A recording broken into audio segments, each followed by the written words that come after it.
Genesis chapter 31. Jacob flees from Laban. But Jacob soon learned that Laban's sons were grumbling about him. "Jacob has robbed our father of everything," they said. "He has gained all his wealth at our father's expense."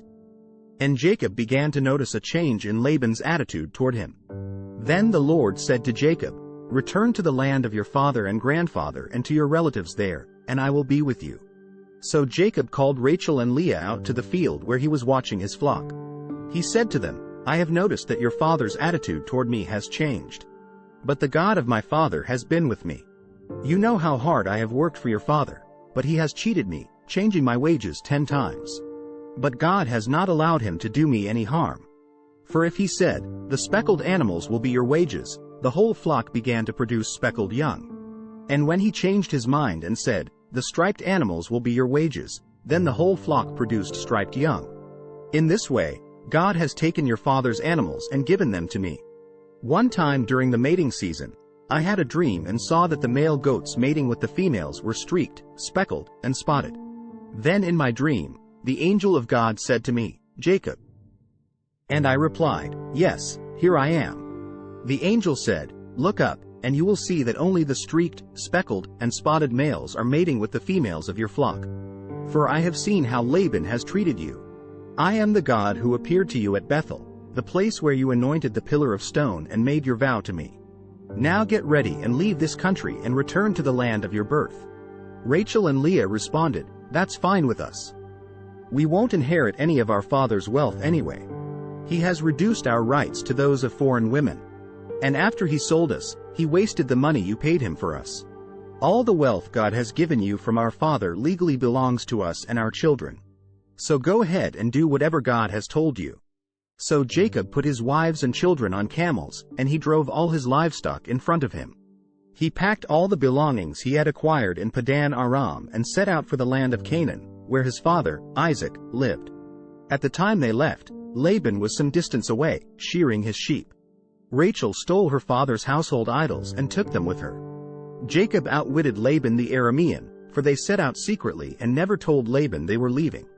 So Jacob took all his possessions with him and crossed the Euphrates River, heading for the hill country of Gilead. Laban pursues Jacob. 3 days later, Laban was told that Jacob had fled. So he gathered a group of his relatives and set out in hot pursuit. He caught up with Jacob 7 days later in the hill country of Gilead. But the previous night God had appeared to Laban the Aramean in a dream and told him, "I'm warning you, leave Jacob alone." Laban caught up with Jacob as he was camped in the hill country of Gilead, and he set up his camp not far from Jacob's. "What do you mean by deceiving me like this?" Laban demanded. "How dare you drag my daughters away like prisoners of war? Why did you slip away secretly? Why did you deceive me? And why didn't you say you wanted to leave? I would have given you a farewell feast, with singing and music, accompanied by tambourines and harps. Why didn't you let me kiss my daughters and grandchildren and tell them goodbye? You have acted very foolishly. I could destroy you, but the God of your father appeared to me last night and warned me, 'Leave Jacob alone.' I can understand your feeling that you must go, and your intense longing for your father's home. But why have you stolen my gods?" "I rushed away because I was afraid," Jacob answered. "I thought you would take your daughters from me by force. But as for your gods, see if you can find them, and let the person who has taken them die. And if you find anything else that belongs to you, identify it before all these relatives of ours, and I will give it back." But Jacob did not know that Rachel had stolen the household idols. Laban went first into Jacob's tent to search there, then into Leah's, and then the tents of the 2 servant wives, but he found nothing. Finally, he went into Rachel's tent. But Rachel had taken the household idols and hidden them in her camel saddle, and now she was sitting on them. When Laban had thoroughly searched her tent without finding them, she said to her father, "Please, sir, forgive me if I don't get up for you. I'm having my monthly period." So Laban continued his search, but he could not find the household idols. Then Jacob became very angry, and he challenged Laban. "What's my crime?" he demanded. "What have I done wrong to make you chase after me as though I were a criminal? You have rummaged through everything I own. Now show me what you found that belongs to you. Set it out here in front of us, before our relatives, for all to see. Let them judge between us. For 20 years I have been with you, caring for your flocks. In all that time your sheep and goats never miscarried. In all those years I never used a single ram of yours for food.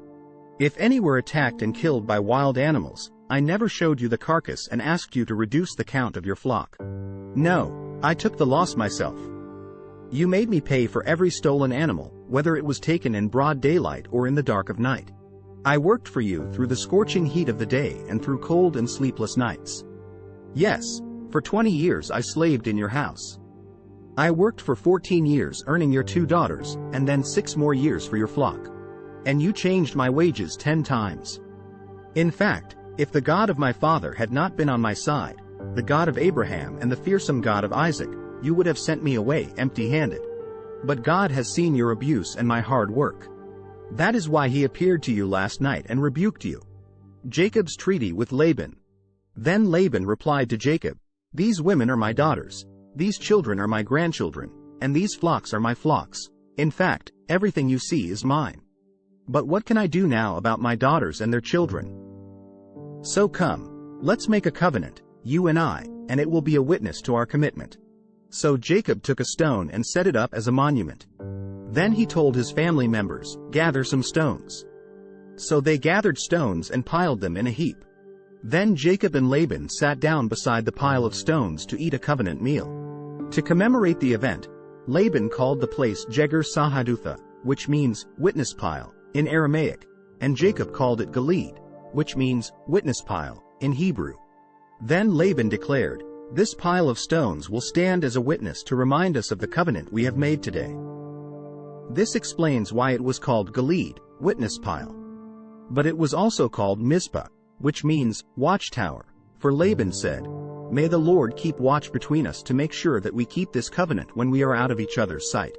If you mistreat my daughters or if you marry other wives, God will see it even if no one else does. He is a witness to this covenant between us. See this pile of stones," Laban continued, "and see this monument I have set between us. They stand between us as witnesses of our vows. I will never pass this pile of stones to harm you, and you must never pass these stones or this monument to harm me. I call on the God of our ancestors, the God of your grandfather Abraham and the God of my grandfather Nahor, to serve as a judge between us." So Jacob took an oath before the fearsome God of his father, Isaac, to respect the boundary line. Then Jacob offered a sacrifice to God there on the mountain and invited everyone to a covenant feast.